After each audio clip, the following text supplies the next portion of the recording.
Dahil ginugunita ngayon ng National Teachers Month, isang espesyal na bisita ang makakasama natin dito sa studio. Hindi lang siya isang guro, dahil isa din siyang content creator na nagbibigay ngiti at saya sa marami. Pero bago natin siya kilalanin, panoorin muna natin ang isa sa kanyang nakakaaliw na TikTok videos. Let's all watch this.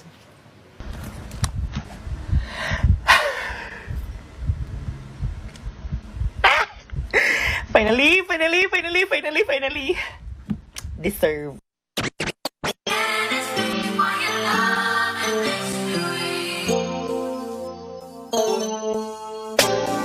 I know you love fucking me. I can tell by the way you in love.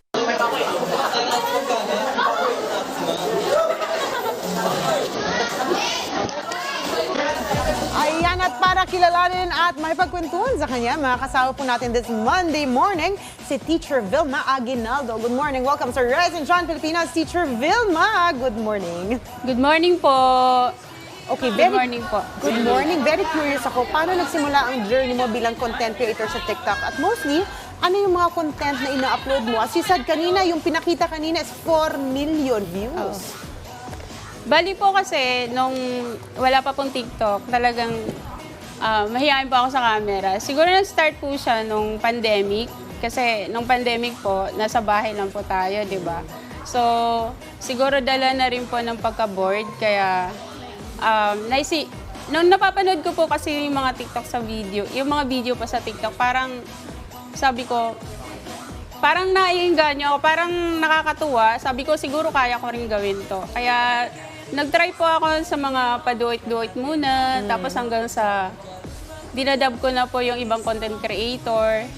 Tapos, hanggang sa doon na nga po, nag-trinay ko na po yung na-enjoy ko po lahat yon. Tapos, nag-trinay ko na po yung mga sarcastic, doon na po nag-start dumami yung followers ko. Oh, so nung nag-umpisa, hindi pa ganun kadami ang hindi followers, pa po. tsaka views.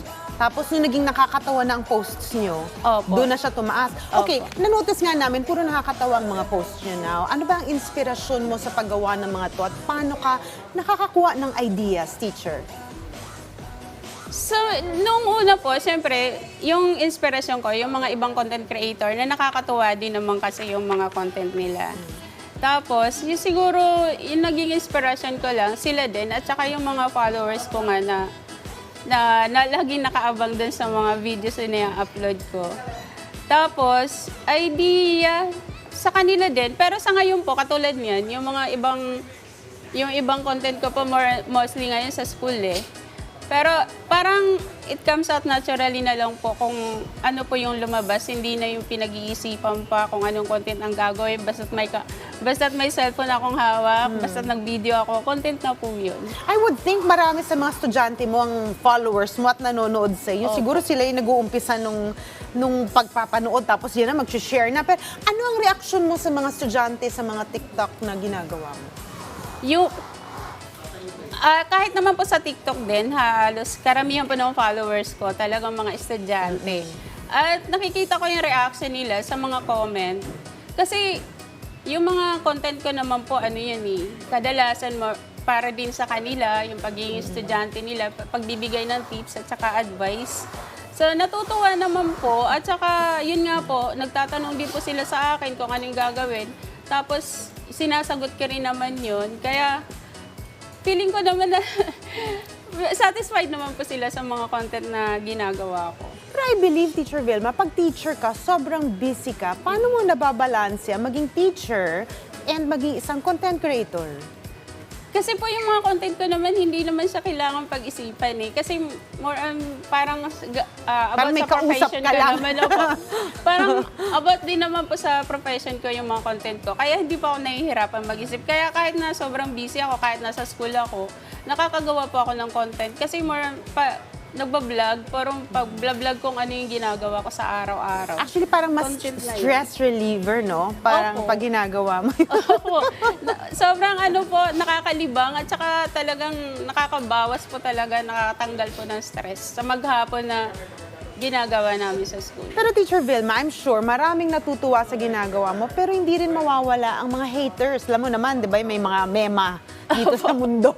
Okay, anong reaction mo pag merong nagne-negative o hate comment sa'yo? At, well, anong ginagawa mo pag ganyan? Aba, dumaan na po ako dyan, sobrang nabash po ako, kasi yung dati ko pong mga content kasi, sarcastic ang dating, ganun. Kaya talagang hindi mawawala po yung mga basher.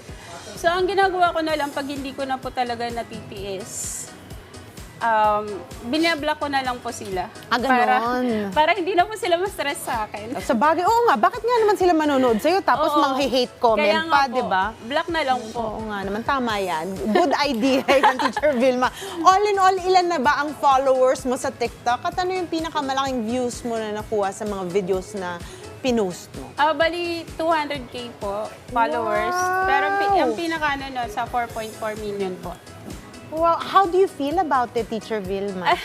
Wala naman po kasi nag-i-enjoy lang naman po ako eh. At saka nakakatuwa din po kasi may mga nagsasabi na natutuwa sila sa akin, na-inspire sila sa akin. Nagugulat na nga lang ako, may nag-PPM sa akin na natutuwa sila sa mga video ko. So, yun po, parang hindi na ako makaalis tuloy sa TikTok world kasi ang dami mga taong... Pero may I ask, Teacher, may asawa na po ba kayo Opo. at anak? So I'm sure proud na proud po sila sa inyo. Hindi po. Hindi. Pero I'm sure monetized na yan dahil sa dami ng taong nanonood. Am I correct? Sa TikTok po, wala pong Oh, monetization eh. okay. Parang, ano lang po, sa pag-affiliate ko lang po ng Pakumas. At saka sa mga brand siguro, Opo, no? opo. Okay. Para naman sa mga ka-RSP natin na gustong bisitahin o panoorin ng iba mong bang funny TikTok videos, invite mo naman sila to follow your TikTok account, Teacher Vilma. Sige po. Sige, follow nyo lang po ako sa TikTok, sa Mambi po, Mambi08, at saka sa FB po. Ano po ang inyong FB account? Ganun din po, Vilma Aguinaldo po. Alright, talaga namang hindi lang always serious side ang pwedeng ilabas ng ating mga teachers. Pwede rin sila may pagkulitan. Kaya naman, thank you very much sa pagbibigay oras sa amin this morning, Teacher Vilma Aguinaldo. Again, thank you po and stay safe. Thank you din po. Thank you din po sa PTV4, sa Rise and Shine po na binigyan ako ng pagkakataon na makapag-guest po sa inyo. Ayun po, natupad po yung pangarap ko na mapanood sa TV. Yeah. At saka, pwede po. Oh, sure. Go ahead po. Go ahead, ma'am. Magbati po kayo. Okay po. Binabati ko po ang mga taga-Imbas Unit 1 sa pamumuno po ng aming Principal, Sir Noel Kiboyen. Sa lahat po ng mga estudyante dyan sa Kagoro. Hello po. Alright. Maraming salamat, Teacher Vilma.